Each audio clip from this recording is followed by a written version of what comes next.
Hey guys, வணக்கம். Aromavijay தமிழ்நாட்டில் அடுத்த மாதம் ஃபஸ்ட் வீக்கில் எலெக்ஷன். ஸோ அதுக்கு அடுத்த மாதம் ஃபஸ்ட் வீக்கில் எலெக்ஷனுக்கான ஒரு அனௌன்ஸ்மெண்ட். ஸோ டோட்டலாக அடுத்த 5 வருஷத்துக்கான ஒரு தலையெழுத்தை நிர்ணயிக்க போகிறது தான் இப்போ நடக்க போகிற இந்த எலெக்ஷன். இந்த இடத்துல மக்களாகிய எல்லாரும் என்ன திங்க் பண்ணுவாங்க அப்படின்னு சொல்லி பார்த்தீங்கன்னா, ஒரு மாற்றம் வேணும் அப்படின்ட்டு எல்லாருமே நினைப்போம் இல்லையா. இந்த மாற்றம் வேணும் அப்படின்னு நினைக்கிறோம் இல்லையா.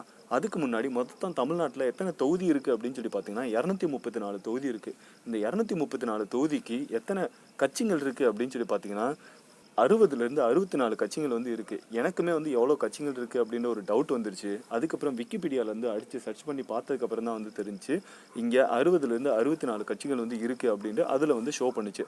அதை தான் இப்போ நீங்கள் ஸ்க்ரீன்லேயுமே பார்த்துட்டீங்க. ஓகே, இந்த 60லேருந்து 64 கட்சிகள் இருக்கு இல்லையா, இதுக்குள்ளே மாற்றம் வேணும் அப்படின்ட்டு நம்ம எல்லாருமே நினைக்கிறோம். இந்த நேரத்தில் ஒரு உப்மா கதையை உங்களுக்கு சொல்ல விரும்புகிறேன். என்னடா உப்மா கதை அப்படின்னு கேட்பீங்க. ஒரு ஹாஸ்டலில் நிறைய மாணவர்கள் படிக்கிறாங்க. இந்த மாணவர்களுக்கு டெய்லியும் காலையில் உணவாக உப்மா கொடுக்கப்படுது. அப்போ அங்கே இருக்கிற மாணவர்கள் அந்த உப்மா சாப்பிட்டு அவங்களுக்கு போர் அடிச்சு போயிடுச்சு. கடைசியில் அவங்க வார்டன்ட்ட ஒரு கம்ப்ளைண்ட்டும் பண்ணுறாங்க. எங்களோட பிரேக்ஃபாஸ்ட்டோட மெனுவை சேஞ்ச் பண்ணுங்க அப்படின்ட்டு. உடனே வார்டன் என்ன பண்ணுறாரு அப்படின்னு சொல்லி பார்த்தீங்கன்னா, மொத்தமாக ஒரு லிஸ்ட் எடுக்கிறாரு.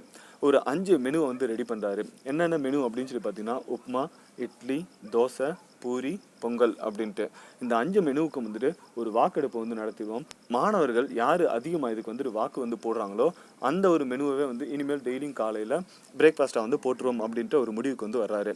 ஸோ வாக்கெடுப்பு நடந்துருச்சு. வாக்கெடுப்பு நடந்து முடிஞ்சோடனே அதுக்கான ஒரு அனௌன்ஸ்மெண்ட் கொடுக்குறாங்க. அதில் பார்த்தாச்சுன்னா உப்மா மறுபடியும் ஜெயிச்சிருச்சு. எவ்வளோடா அப்படி உப்மாவுக்கு வாக்கு விழுந்துச்சு அப்படின்னு சொல்லி பார்த்தீங்கன்னா 20 பேர் அதுக்கு உப்மாவுக்கு வாக்கு போட்டிருக்காங்க. 18 பேர் தோசைக்கு வாக்கு போட்டிருக்காங்க. 15 பேர் இட்லிக்கு வாக்கு போட்டிருக்காங்க. 17 பேர் பூரிக்கு வாக்கு போட்டிருக்காங்க. 14 பேர் பொங்கலுக்கு வாக்கு போட்டிருக்காங்க. ஸோ இவங்க வாக்கு போட்டவர்களோட எண்ணிக்கையில் பார்த்தீங்கன்னா அதிகமாக மாற்றம் வேணும் அப்படின்னு சொல்லி வாக்கு போட்டவங்க தான் அதிகமாக இருக்கிறாங்க. ஐ மீன் பூரி, பொங்கல் இதுகளுக்கு போட்டவங்க. உப்மாவுக்கு வெறும் 20 பேர் மட்டும்தான் வாக்கு போட்டிருக்காங்க.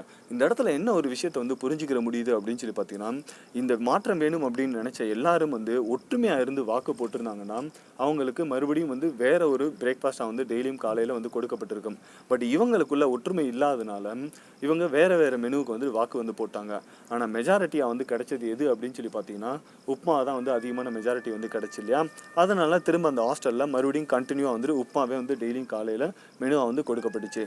ஸோ அந்த ஒரு சுச்சுவேஷன் தான் இன்றைக்கி தமிழ்நாட்டுக்குள்ளேயுமே நடந்துகிட்டு இருக்குது அப்படின்னு தான் சொல்ல முடியும். ஸோ மக்களாகிய எல்லாரும் ஒற்றுமையாக இருந்து ஒரு வாக்கு போட்டால் மட்டும்தான் வரக்கூடிய எலெக்ஷனில் ஒரு மாற்றத்தை நிகழ்த்த முடியும் அப்படின்றத இந்த ஒரு பதிவு மூலமாக சொல்லிக்கிறேன். இப்போ சொன்ன கதை கூட இன்றைக்கி எனக்கு வாட்ஸ்அப்பில் கிடைச்ச ஒரு ஸ்டோரியை தான் நானுமே உங்களுக்கு ஷேர் பண்ணுறேன். ஸோ இந்த ஒரு பதிவில் பற்றின உங்களுடைய கருத்துக்கள் என்ன அப்படின்றத கீழே மறக்காமல் கமெண்டில் லீவ் பண்ணுங்கள். வீடியோ பிடிச்சிருந்தா லைக் பண்ணுங்கள், ஷேர் பண்ணுங்கள், மறக்காமல் சப்ஸ்கிரைப் பண்ணுங்கள். ஸோ தேங்க்யூ ஃபார் வாட்சிங்.